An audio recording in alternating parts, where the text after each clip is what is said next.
Now, it is my great honor and privilege to introduce the 2022 student speaker for this morning's commencement ceremony. Austin Labor graduates today with a bachelor's degree in civil engineering and with leadership honors. He grew up in Soldotna and came north to Fairbanks for college.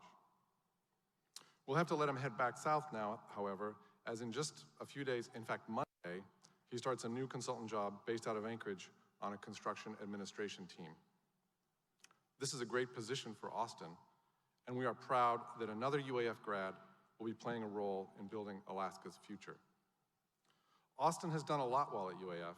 He's founded clubs, he's participated in student governance, and he's worked on campus. He founded and coached the UAF Jiu-Jitsu team, which he led to multiple state tournaments and where he would compete as well. He's also helped out many of us in this room while he worked at the Office of Information Technology and the Department of Residence Life. I'm glad Austin chose UAF, and I can't wait to see what he does next. Please welcome your 2022 student speaker, Austin Labor.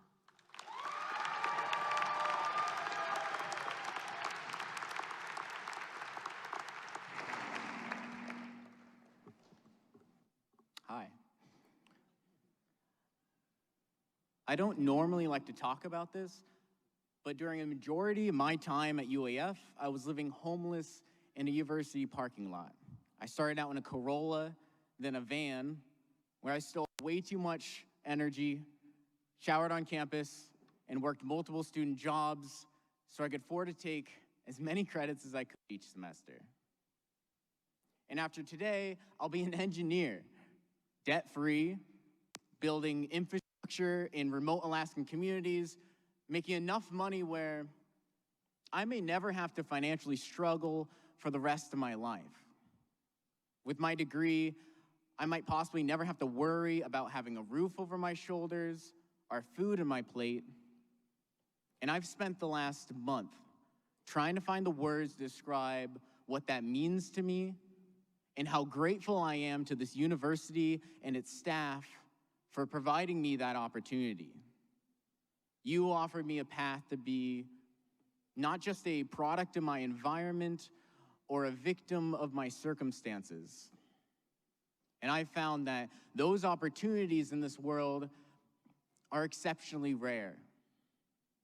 And although we should be incredibly fortunate that UAF offered us these paths to better our lives, we should recognize that after today, our growth is not just limited to the walls of this university.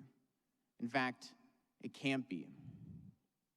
For those who don't know, my degree is in engineering, but my background is in combat sports. I love to fight, I love to grapple, and I love to coach.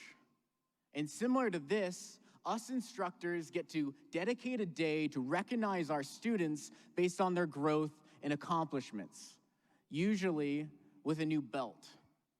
It's an enriching ceremony. People usually laugh, people cry, but what I usually find is on the day after, we usually don't see them again. It's pretty common that right after we belt somebody, they quit, they stop training, and they stop learning.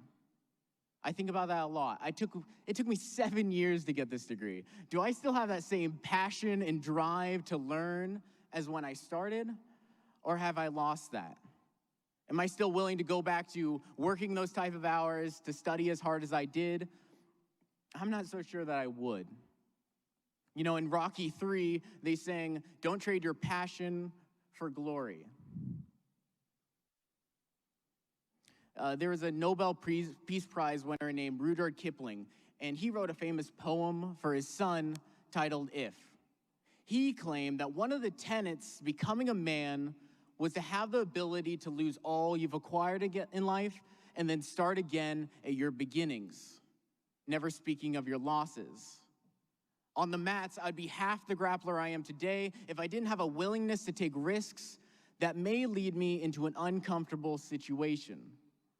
And likewise, I'd be half the man if I couldn't say the same thing when approaching my goals and purpose.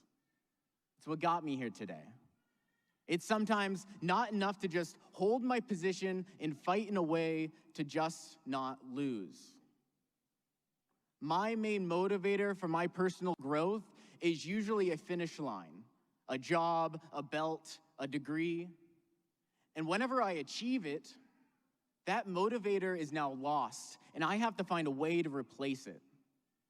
We should be incredibly proud to be graduating from UAF and under some of the most difficult circumstances of our time.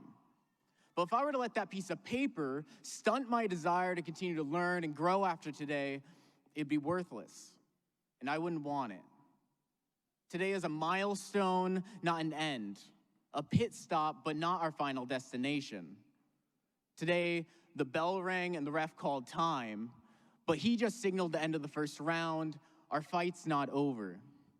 We get our minute to drink some water, refresh, and then we have to get back out there. Just enough time to rest and reevaluate our plans. That's because what was given into our generation's hands were so many unique challenges with yet unknown solutions. With how many times I've had to hear that we live in unprecedented times, I fear that unprecedented is going to be our generation's precedent. If anyone will have the tools to survive, you've proven that it's this group of people. See, at UAF, it's challenging. It's rough.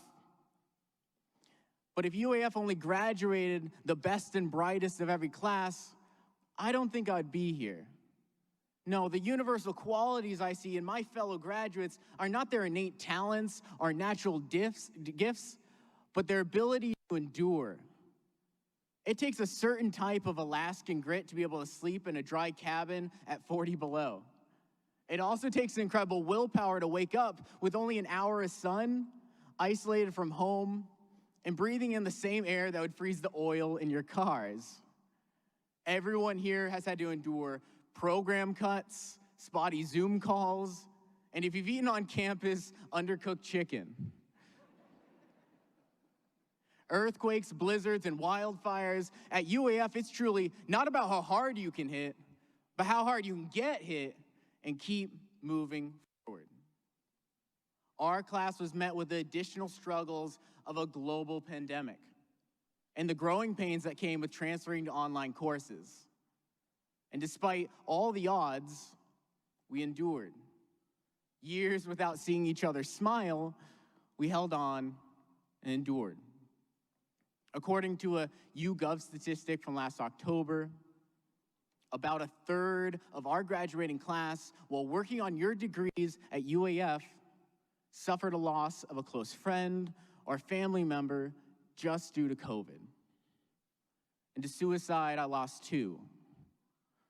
Yet somehow, we endured. I don't know what our future entails, but if I've learned anything, it's that life is going to continue to be difficult and unpredictable. If not now, at some point in our lives, we're all going to have to deal with burnout and imposter syndrome, internal frustrations, and impossible decisions. We'll all find ourselves eventually, when our stamina bar is low and we're all out of flasks, in need of help. The only solution that I've found is to surround myself with people that are nothing less than spectacular. I am very proud of the things I've been able to accomplish in my life. But I'd be a fraud if I didn't recognize that I'm only here today because I've been blessed to have such incredible individuals in my life at multiple stages. I only stand here today atop of the giants who housed me where I know where to stay, fed me when I had nothing to eat, and motivated me when I thought I had nothing left to give. You are my heroes, and I want you to know that today I'll be celebrating you. You offered me something that I don't know how to repay. So my only hope is to eventually be that for someone else one day. That is my new motivator. To be a pillar of support for my friends in need and invest in these communities that I might not need anything from. I don't want to have to calculate a person's worth or weigh the social recognition. I don't have to sit by and wait until the pain has grown so heavy that they feel like their only option left is to ask for help. because I wouldn't have. In The Lord of the Rings, there was a lesser-known hobbit by the name of Merry, who learned that his friend Frodo now carried an impossible burden. He would tell Frodo, "You can trust us to stick with you through the thick and thin to the bitter end. But you cannot trust us to let you face trouble alone and then go off without a word. We are your friends, Frodo. We are horribly afraid, but we are either coming with you or following you like hounds." So as we send you off to experience your own inspiring and arduous quests, my parting ask is for you to find a way to be a Merry to someone's Frodo. And again, to the class of 2022, I appreciate your time and congratulations on your successes. If no one has told you yet today, I am proud of you. And I wish for you nothing but immense joy and valuable friends for the next chapter of your lives. Thank you.